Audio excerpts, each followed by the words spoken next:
So thank you, Rebekah, for joining us today.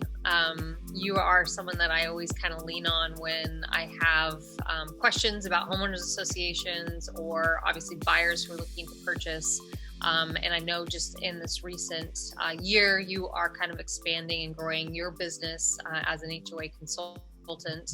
And so wanted to kind of bring you on here and pick your brain really, because there's a lot of things that have changed with homeowners associations over the years. There's a lot of new, I guess, just disclosure requirements that homeowner associations need to make. There's a lot of new buyers that are first-time buyers that are entering our market that have no clue what homeowner associations are, what resale certificates are.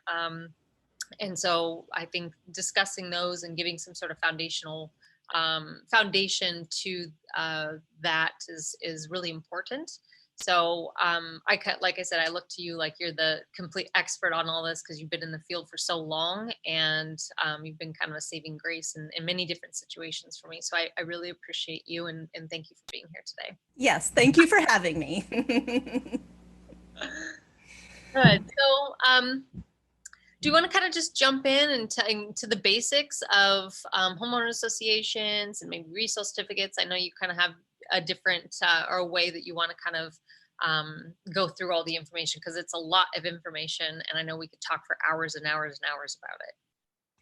There is a significant amount, and yes, we could. Of course, we don't want to do that because who wants to listen to ours?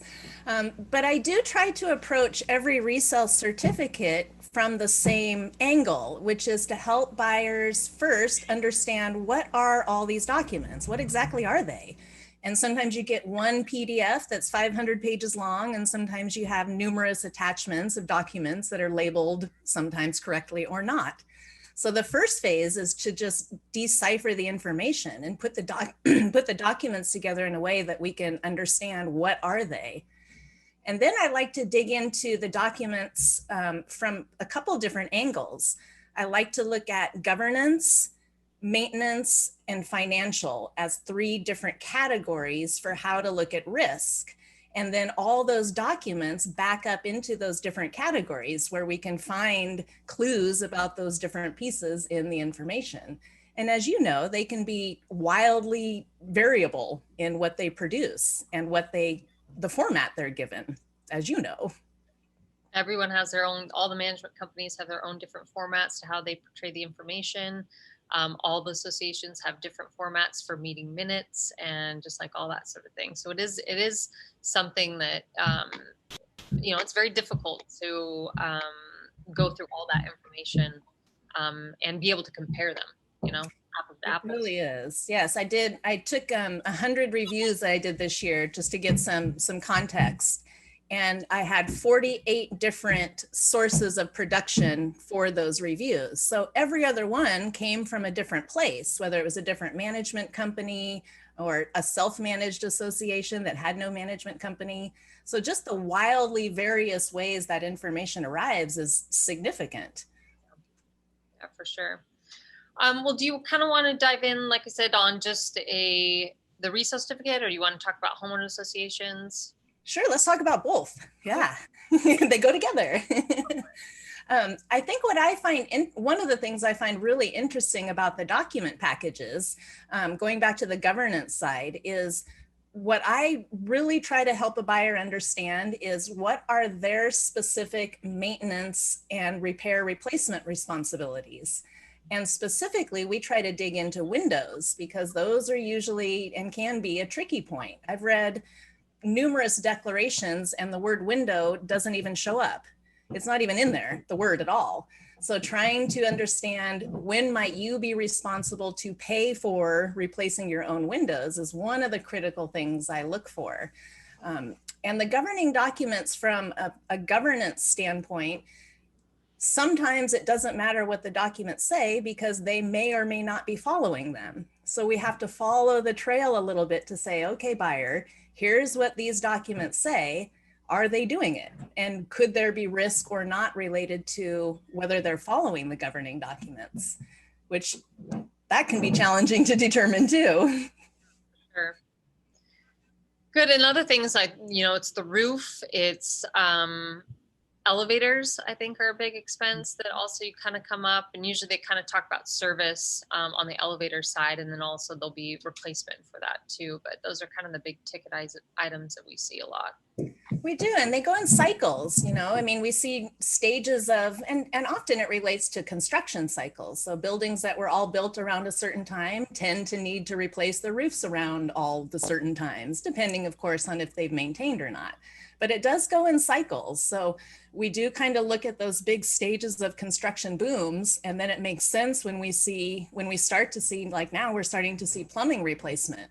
So plumbing only lasts a certain amount of time. At some point you have to replace those pipes. So if you're looking at purchasing in an older building, sometimes it's important to understand what has been already replaced, because if it hasn't, chances are it will need to be in the future.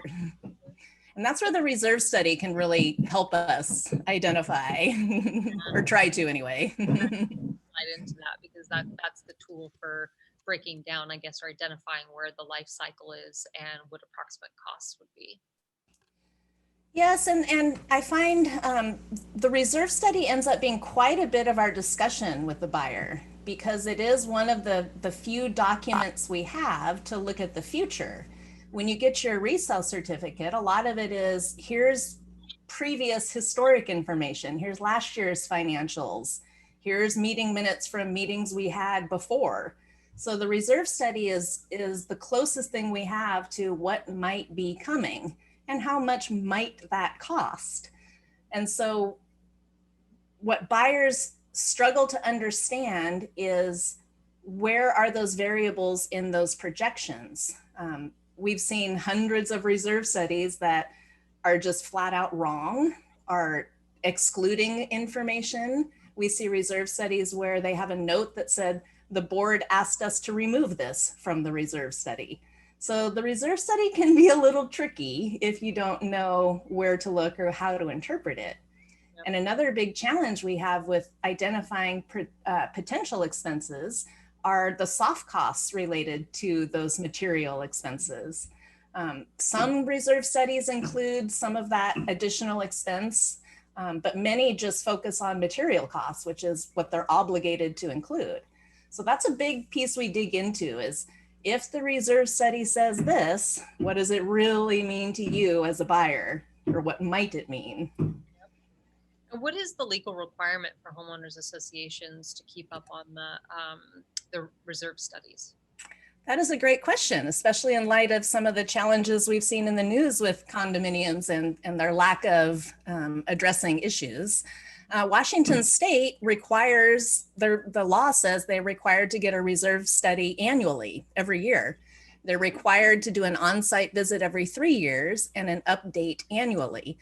But as you know, if that law is never enforced, which it isn't, then we have a lot of non-compliance. So we have quite a few associations who do get reserve studies every year, and probably more who don't.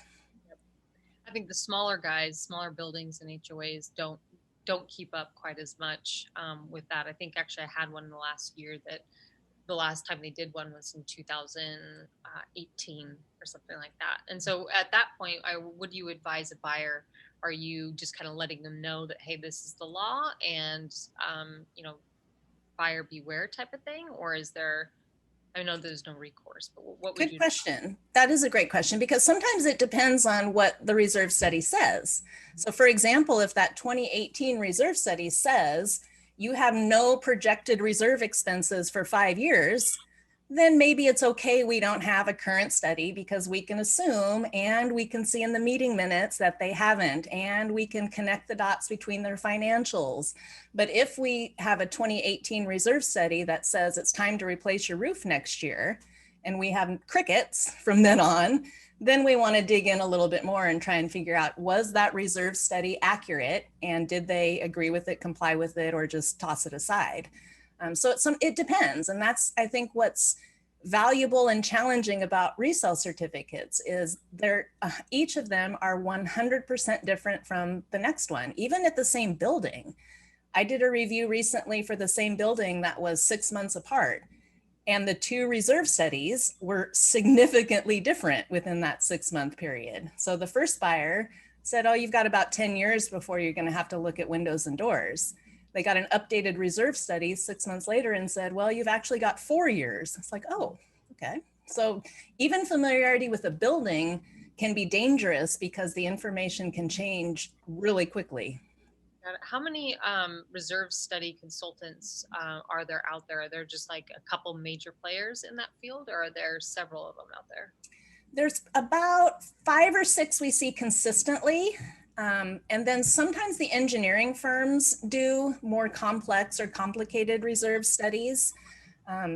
There are a number of reserve study providers who are a little bit more cut and paste, you know, that tend to just plug numbers and go. And then there's reserve study providers who put a significant amount of more detail and attention and effort into their studies. So there's a huge range of providers, but there's probably about 5 or 6 that are pretty consistently showing up.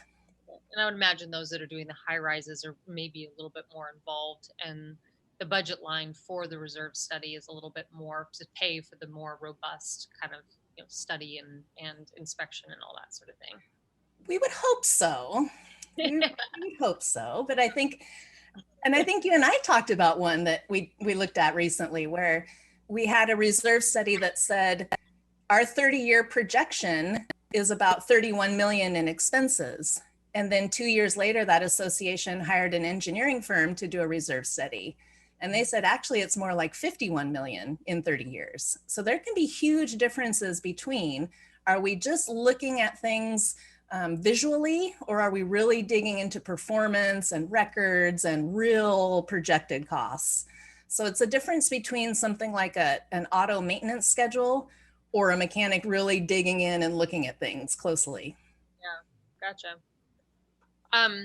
So I kind of wanted to also, is there anything on resale certificates that you wanted, or sorry, the reserve study that you wanted to kind of touch on? I think another confusing point, which is also really hard to discuss and explain, is the percent funded benchmark and data point. So a lot of people say, well, this association is X percent funded, therefore it's either good or bad. And that's a dangerous data point, but it's a common one that we use because it's a number, it's something we can point to, it's in a report, it's very official, but that can be a little bit deceiving. So I've looked at resale certificates where they say they're 80% funded and preparing for $1 million special assessment next year. So sometimes those reserve studies can be really deceptive when we look just purely at percent funded. It depends on what's included and what's excluded.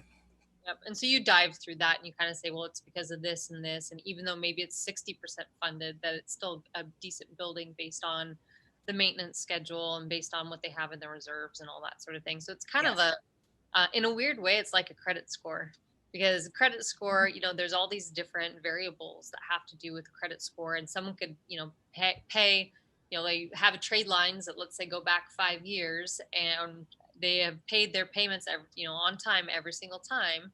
But yet their score will be less than, a person who also has the same amount of trade lines open, who has 10 years of established credit or whatever, right? Yeah. And then there's all these other factors that go into it. So it's a guideline, but not necessarily, you have to kind of read between the lines, I guess. Absolutely. And I say that I use the term connect the dots a lot. And with those resale certificate packages, you have to you can't just look at one of those pieces independently. If you take the reserve study and then compare it to the previous 2 years of financials, then you can sometimes fill in the blanks. You take that reserve study and compare it to the meeting minutes or the budget and say, wait a minute, these don't quite match. So where are those gaps? Mm-hmm. And that's where I've gotten pretty good at being able to work the puzzle, put all the pieces out and then put them together. And then, here's where the risk or the tipping point or the risk point sits. Visually, I see it. Yeah. That's a fun way to do it. Yeah, for sure. And I think that's a way to also explain to the buyers too, so that they could kind of see that they all actually intertwine and connect. Mm-hmm. Yeah. Mm-hmm. With the resale certificate itself, I know you touched on that there's so many different formats and ways that the management companies or self-managed HOAs provide the information. When you get that report and you're going through it, what are the first couple things that you're looking for? First, I'm looking for, do you have all the pieces of the resale certificate? Did the seller meet state law requirements and provide you what they should? And interesting point, last year I had a 98% problem rate. So 98% of the resale certificates were incorrect or illegal on the first attempt. And sometimes that's just a timing thing. Sometimes it's they didn't order the update yet. So here's the resale certificate from January of 2020. Well, okay. This year, we're up to about a 78% incorrect. So we've dropped, which is good, but 78% of resale certificates, in my experience, have been illegal or incorrect. And there's degrees to that, whether it's reserve study attached, it's not attached, or meeting minutes are attached, or they're not. So sometimes it's just technical errors, but there are significant challenges with compliance. There's several management companies whose forms leave out some statutory requirements. So because their form isn't compliant, none of them are compliant. So there's quite a few of those. And I've anecdotally heard about some challenges with illegal resale certificates and the statute's limitations for timing, which is a huge risk for the seller, which is another interesting angle for these resale certificates is yes, buyers need to understand the risk, but as a seller, you also need to understand the risk if you can't produce a legal resale certificate. Yeah, that's a good point. I mean, I kind of look at you like you saved my butt in that, you know, whenever I have you review something, it's not me checking the boxes and I'm going through all the documents, right? You're doing that because you know specifically what to look for, because I'm obviously, you know, trying to provide the buyer with all the information and resources that they need. But yeah, for a seller, and also the sellers are not really that, you'd assume that they're educated and they know about, you know, the laws and what they're required, but they don't. And then you get into their listing agent. Well, is their listing agent telling them they need to, you know, provide these things? And more often than not, probably not. So they don't. Yeah, they don't. And I'm finding it also pretty fascinating. A lot of these companies use a third-party provider to produce a resale certificate, which is fine. You know, HomeWise, a Condo certs, all these, you know, the standard reports you see, and those are fine. But it's a matter of garbage in and garbage out. So if they don't upload information, then you don't get it. It doesn't get produced. And then there are also times where, to the management company's defense, if the board doesn't give them meeting minutes, they can't upload the meeting minutes. So there's a lot of breakdowns in that communication trail and that documentation trail from multiple angles. And it all winds up being produced in a resale certificate. So unwinding that can sometimes lead to, hey, management company, you should fix your form because they're all wrong. Or seller, you should, too late. I mean, we actually just had a question here. What happens if the buyer is given an incorrect or illegal resale certificate? So what would be, I guess, the worst case scenario? The worst case scenario for the buyer is they don't get important information they want to know before they purchase. So that's more of an as is purchase, good luck. The risk for the seller is if you can't produce a legal resale certificate, then the buyer can walk away up until conveyance, up until the time of conveyance, and get all their earnest money back. So then you're back on market and starting over. So it can fall apart up until the very end if there's no legal resale certificate. For the buyer, it goes back to you may not know something that's really important, and for the seller, you might compromise your listing. And you might have some problems with getting lending too. So it might be if lenders specifically asked for something and if the building can't provide it. I think I ran into this one with some sort of earthquake insurance certificate or whatnot, and they could not provide it, and it was just a big fiasco with the lender. So that's also an important aspect of it. Yes. On resale certificates, when you're looking at the information for like special assessments and all that sort of thing, is there something specific that you need to look for with that in terms of repayment or how they're being collected? Yeah, I think that special assessments are also confusing. They're scary, and there are quite a few existing special assessments in place. We see them all the time. We see them being talked about all the time. So I think one of the first misconceptions that people have is that they're unusual. And special assessments happen all the time. They're actually frequent and common and more normal than not, which is quite fascinating. If you look at all the data and compile it, you would see that they're probably more common than not. And ways to potentially identify special assessments go back to looking at the maintenance, the governance, and the financial all together. So for example, if the governing documents say owners are responsible for windows, then we can dial in and look at that specific risk based on other aspects. One being, if you're responsible for windows and the siding has never been replaced, then you should maybe think about how those activities could be integrated. And then if there's a special assessment for that type of work, how do those integrate those different types of obligations? But special assessments can be obviously hard to predict. And the biggest factor is the human factor. They may decide, they may not. And then you might get a new board member who decides or not. So special assessments can be all over the place, but I think an important thing to really start communicating to buyers is that they're not unusual. They're very, very common. Yeah, and I think that with the special assessment, it's very hard for a building. Have you ever seen, actually, this good question, a building, let's say of the age of 20 to 30 that has not had a special assessment? Oh, yeah. Okay. So that means they need one. Yeah. What'd you say?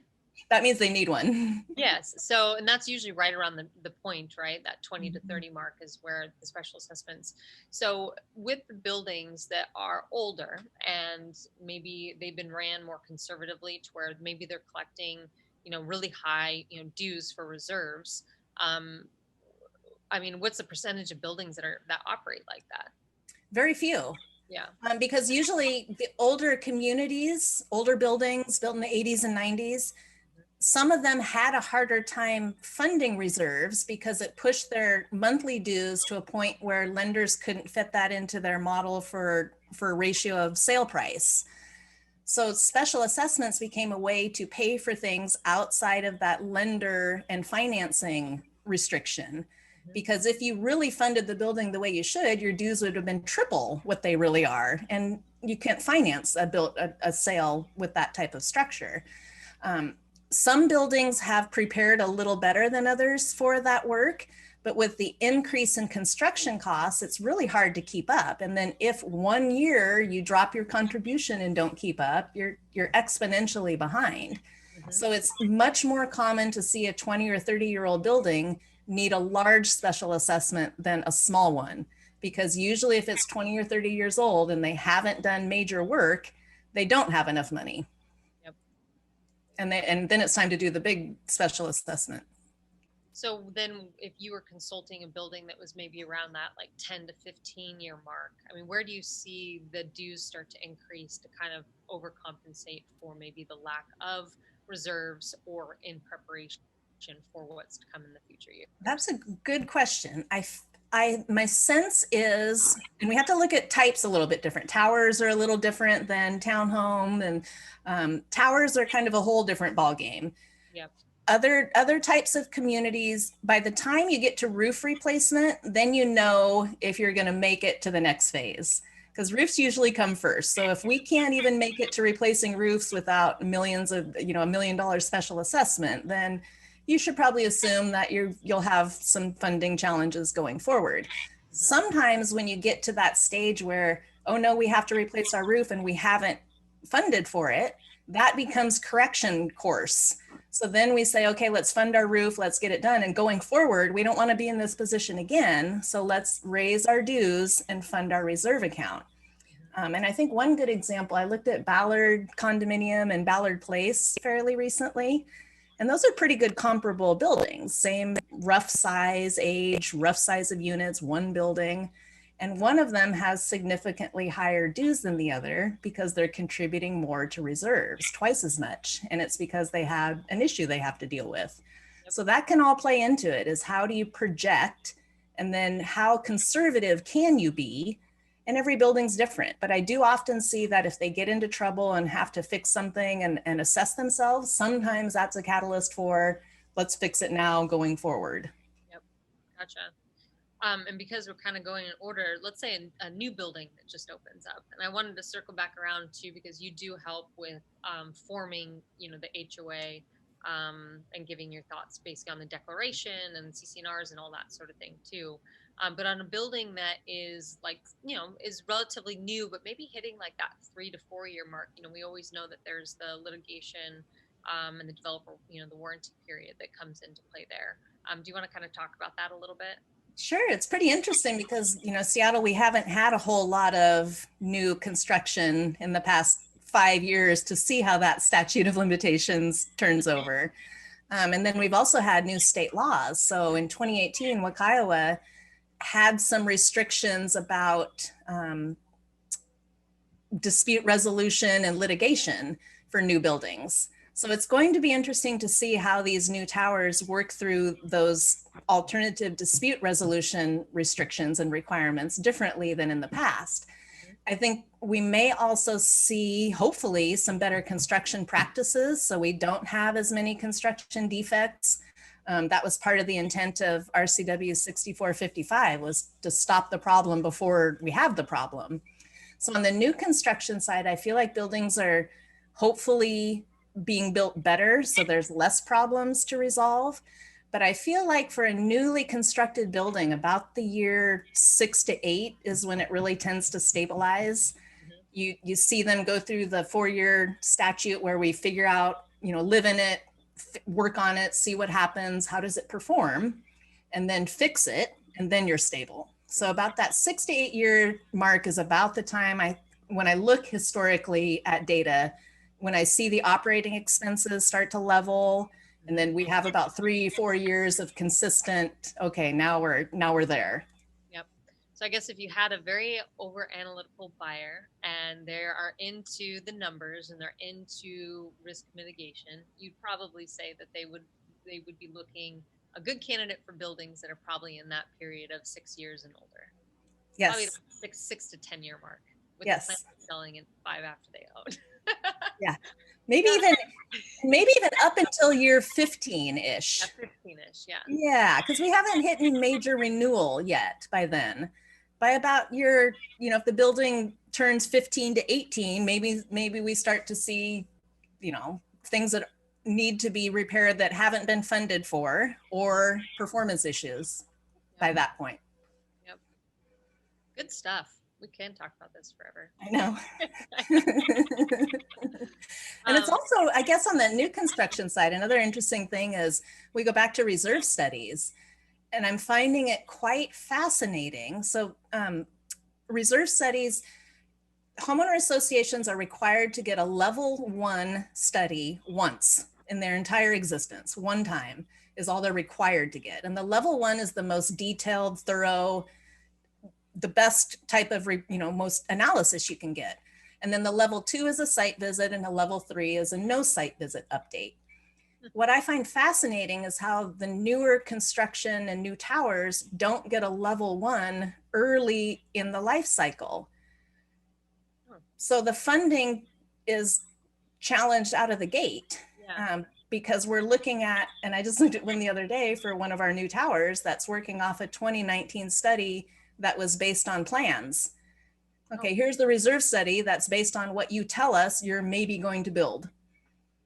And that's what they're basing their budgeting contribution off, is those recommendations. So I find it fascinating that we're waiting so long to do a level 1 when that should be in place by year 2, I think. Yeah. Do you think that there's a reason why a developer wouldn't be doing that? Or they just lost knowledge, or maybe they just don't know they should be? Maybe some of both, but there's some, financial related issues, of course.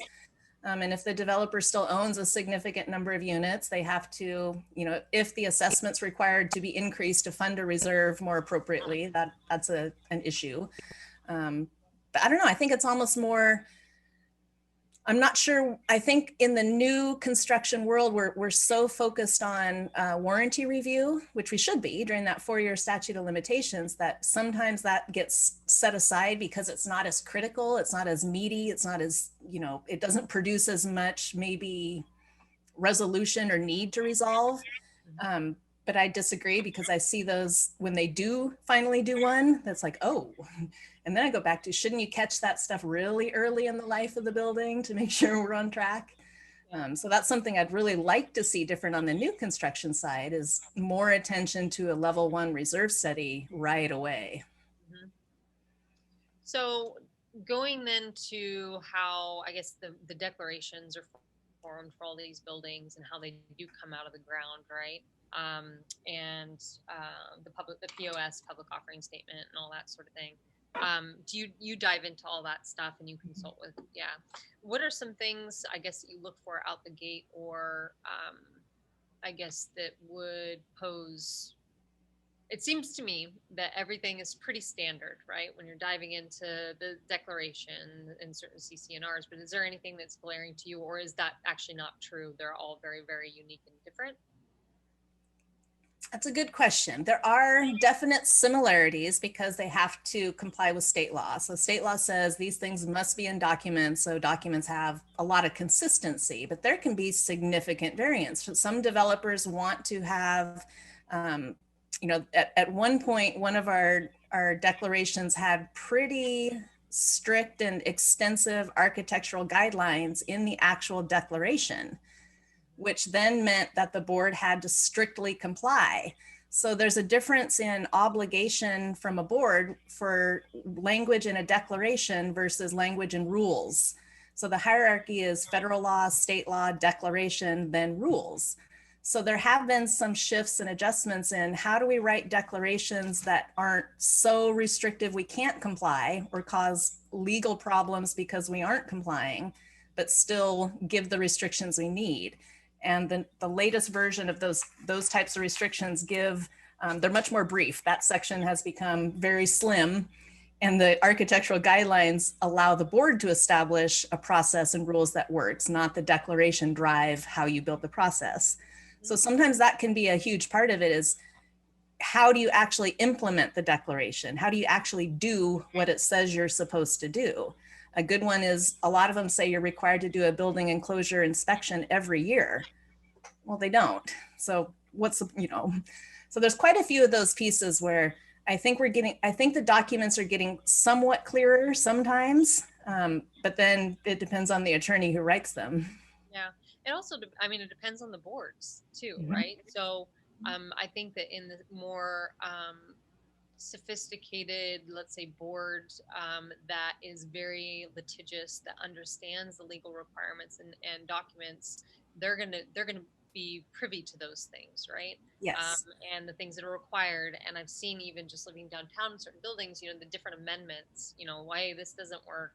We're not structured like this anymore. We need to make this amendment, and like those come up periodically in our building, or have, and other buildings too. But the execution of what lays in the declaration really does depend on the board to pick up and actually execute or alter. And sometimes I think that some of everyone's volunteers on these boards, and either they're educated and they understand the role that they've stepped into, and it's a very much a thankless job. um, and it takes a lot of energy and effort to be on a condo board. But it's not about, I guess, just the documentation within the building. It's the people that's also implementing, the rules, the declaration, everything. We talk a lot about that a lot too in our reviews, is the biggest variable and unknown is the human factor. Yep. Tomorrow you could have a new board and they may decide that here's our priority and off you go. So there is a significant variance in the human factor and how they read the documents, how they interpret them, how they apply them.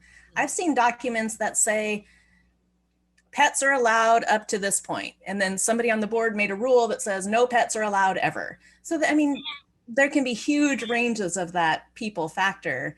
And I've also find a lot of boards who never read their documents to begin with. They just don't even read them, let alone understand them. So in that case, and this happens a lot with rentals too, because we do a fair amount of rental stuff. So we do run into, okay, what's in the declaration, what's in because that would be bylaws or declaration? Depends, usually declaration. Mm-hmm. Okay. And so then you have a board that makes up these rules. What is 100% concrete? Is it the declaration? Declaration. Or is it, okay. Yep. So that, back. yeah, and that's, you know, the hierarchy: federal law, state law, declaration. It's the legal recorded document tied to your title. So that's much more difficult to change than rules. And the declaration says, usually in various ways, the board has the ability to establish rules and regulations above and beyond what's in the declaration, as long as they don't contradict. So the board can say, okay, pets are allowed. However, they must be 20 pounds. They must not bark. They must do this, which could restrict that. So there's ways they can do that, but the language and the hierarchy is the rules are much less restrictive than the declaration. Got it. That's good to know. Anything else interesting or red flags that you see in the declaration, bylaws? I think a challenge that we're seeing consistently with all the governing documents is when the state law changes, sometimes that new state law overrides your documents, and your declaration isn't a living document. One of the changes in the new state law, which I don't know, it's 3 years old now, it's not really that new, says that no matter what your documents say, unless it's a higher provision, that budgets, which assessments are based on budgets, the new law says that unless a majority of owners vote no, whether or not a quorum is present, those budgets are ratified, as long as they follow the process to present it and do all these things. So I think that's an interesting point, is that even if you do read your governing documents, you may not fully know, and I'm not an attorney either, I don't fully understand where they aren't right or not, but there can be a lot of variance in how they're applied, or where now your documents are illegal because the state law changed. And that's one of them. I did one the other day, and the declaration said 67% of the owners have to vote to approve a special assessment. So I was able to tell the buyer, actually, no, in this case, that doesn't apply anymore. So actually, a majority of owners would have to show up and vote no for it to not be approved. So that kind of tied in a little bit to, you know, the news about our condo in Miami, that if owners choose to vote no, that's very different than voting yes. So are we giving owners the obligation and the responsibility they should, which is to vote? And in Washington State, we do have that, definitely. So I think that's an interesting point of governing documents, that they can change, the laws can change, and they can be technically very incorrect. Anything you want to kind of touch on before we looks like now somebody had a question. Does a person writing the certificate need a certain license? Good question. The state law says the resale certificate must be signed by an agent of the association, or an agent who has direct knowledge, and the seller. So no, anybody can produce it. My understanding is you can pick out a form and chalk one up, but the seller's obligation to sign and an agent of the association who has knowledge of the content is the benchmark for requirement. So I actually do some consulting work with some associations to tell them how to produce their resale certificate, that's what they need, is just help with how to do it. So you don't need to be licensed to do that. What are on the resale certificate, what are the major, I guess, category? I mean, I see them quite often, so I kind of know, but maybe if you want to just share like the major things that need to be on that certificate. Sure. And it's a confusing term. A resale certificate is a set of statements and a set of documents. So it's a whole bunch of things. It's not just a report. It's not just a bunch of attachments. It's both. Sometimes we call it a resale certificate disclosure report. And that's where you would find answers to all the statements that the state law requires. So for example, the state law says you must include a statement that says X. So then on your report, here's the statement. We run into some challenges with timing on those statements. So one is you have to include a statement that's current to within 45 days of any amount owed to the association 30 days or more past due, and amount owed by the association 30 days or more past due. So that usually shows up in a report, because it's not sometimes they'll attach a report that shows that, like a financial report, but that's a statement. So the report disclosure can usually have, or that's where you usually find answers to all of the questions that the law says you must answer. And then in addition to that are the attachments. So for example, you have to provide the declaration, you have to provide bylaws, you have to provide annual financials for the previous year, the current operating budget. So there's a set of attachments that have to be there, and also answer a bunch of questions. So where I find a lot of the technical legal issues show up in answering all those questions, less so in the attachments, but they're also. And then another one I run into is insurance related. The state law says the seller has to provide a statement of coverage, whether that's a description in words of what's covered, or what's most commonly provided is a certificate of insurance that shows here's the dollar amounts and here's what's included. Sometimes that one can be tricky to get, but we get that usually through title and escrow anyway. Yep. That's also an important piece. It's part of the discussion. And there've been a few times where I've seen the insurance certificate and it's been a little bit of a red flag that when I then connect the dots, here's why. So what would be a red flag then? So let me tell you. One of the insurance certs, one of them said the most common coverage associations carry is walls in, tenant improvement, betterments coverage. And if that says we specifically exclude that on the insurance certificate, that's unusual. And this one did. It said we specifically exclude tenant improvement, walls in. And it was because this association needed to do about an $8 million rehab. So the insurance provider said, since your building is leaking and failed, the building envelope has failed, we're not going to insure anything on the interior because the risk is too high. So as soon as they do that full strip and reclad, then they'll get their full coverage back. Got it. Well, then that poses issues with lenders and work on the building. Gotta feel sorry for those situations for sure. Yeah.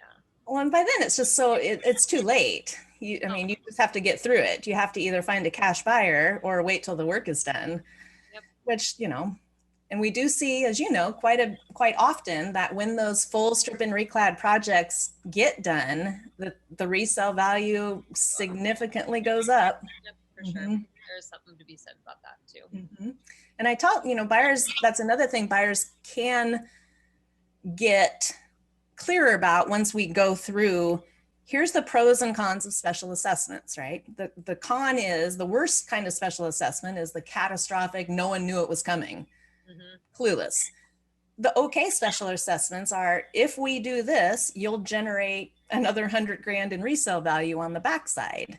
And there's lots of ways for associations to make that more manageable for buyer or for homeowners, which is financing those repair projects.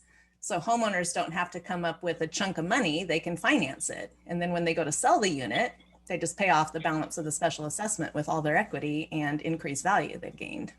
Yep, absolutely.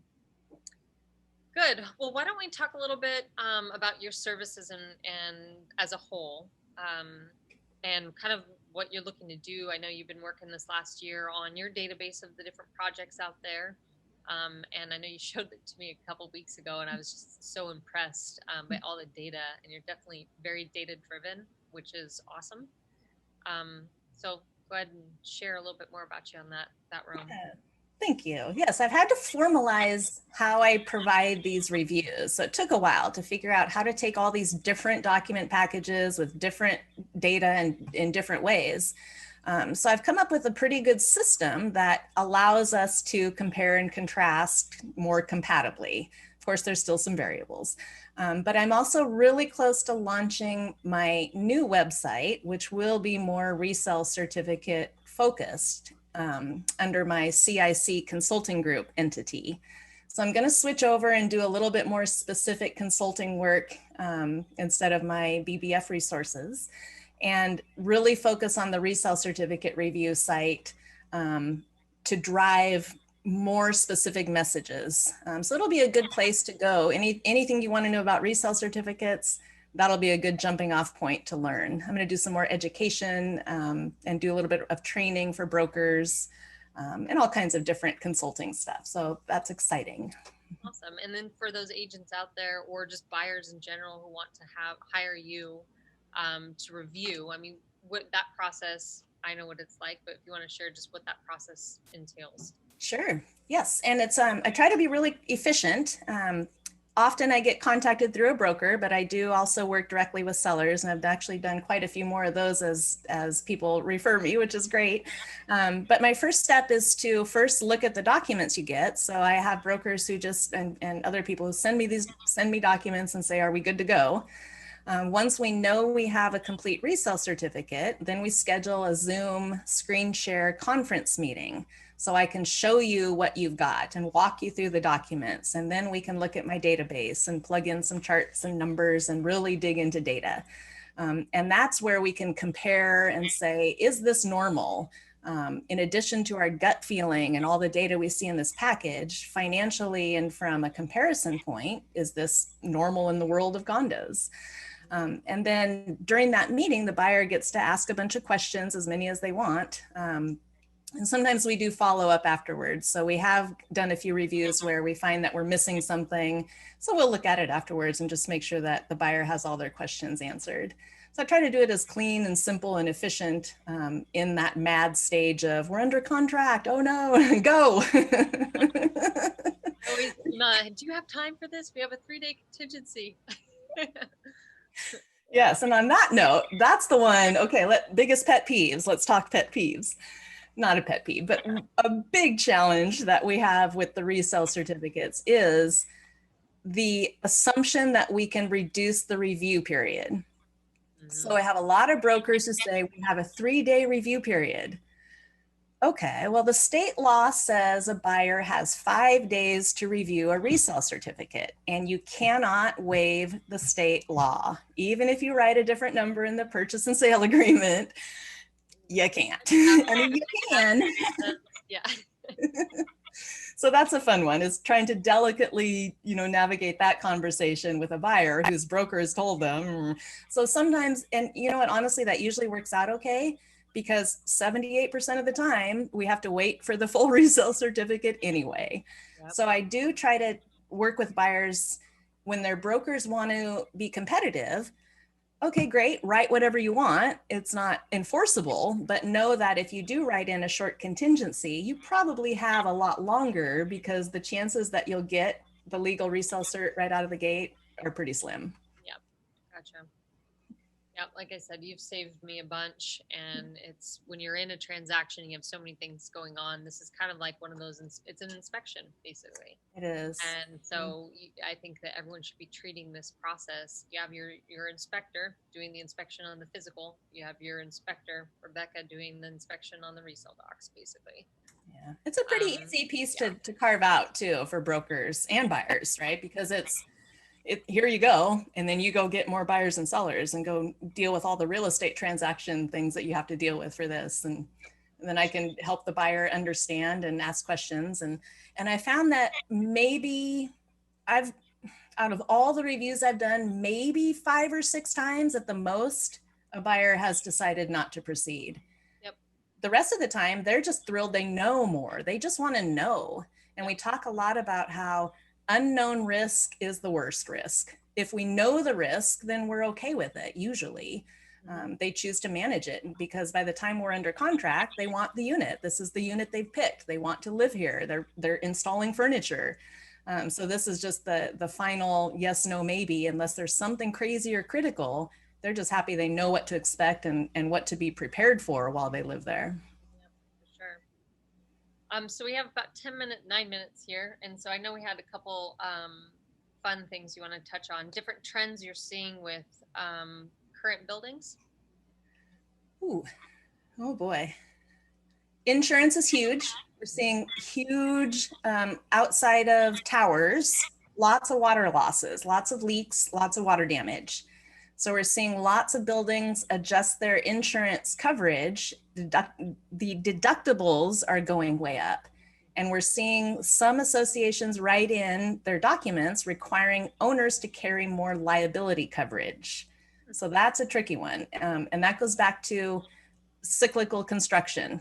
Pipes are starting to fail. So buildings that are starting to fail, here we go. Something also that might be happening in the last year specifically is everyone's been living so hard in their units, right? Everyone at the same time are flushing their toilets, using the faucets, doing all that sort of thing, which has never happened before. Yes.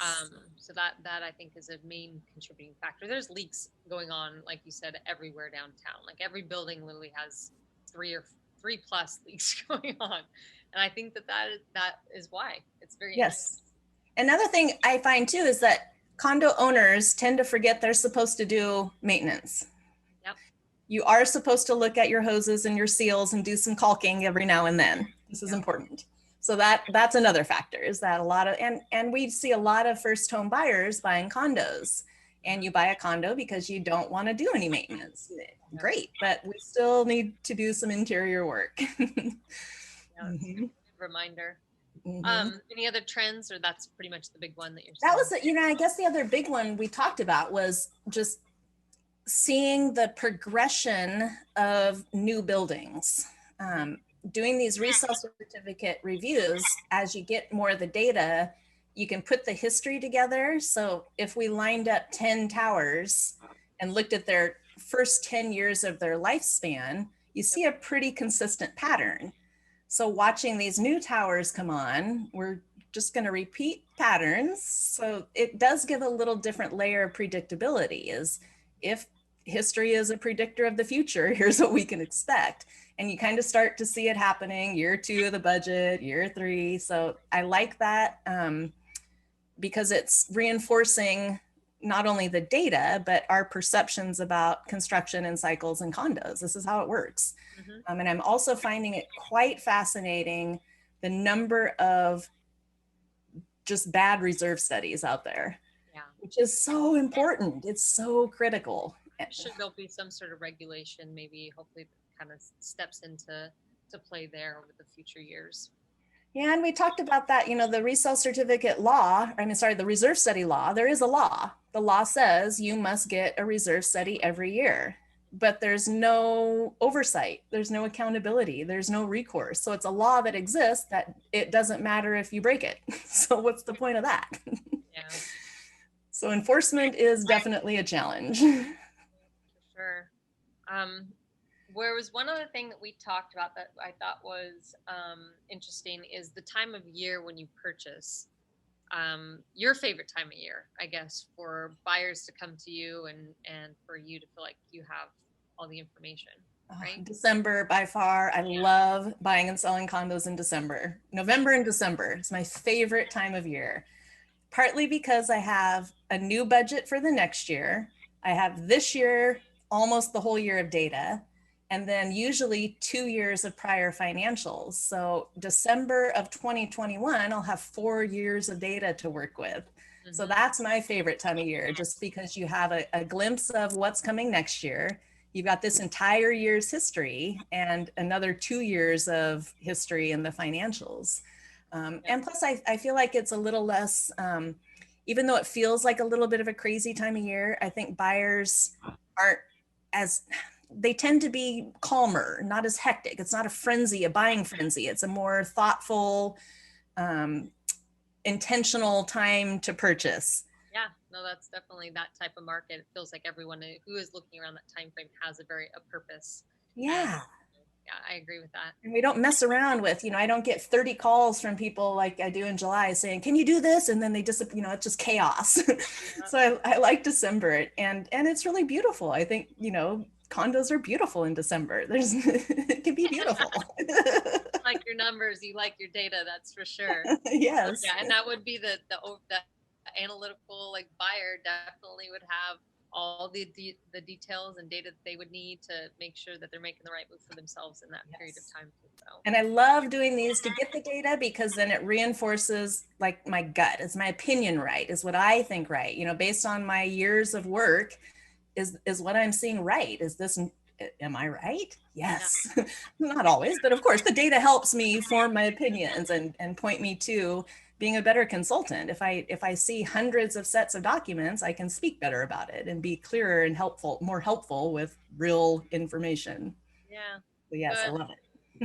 All right, we're going to wrap up here. We only have a few more minutes and don't want to get kicked off, but thank you so much. You are just a wealth of knowledge, and I always just love chatting with you.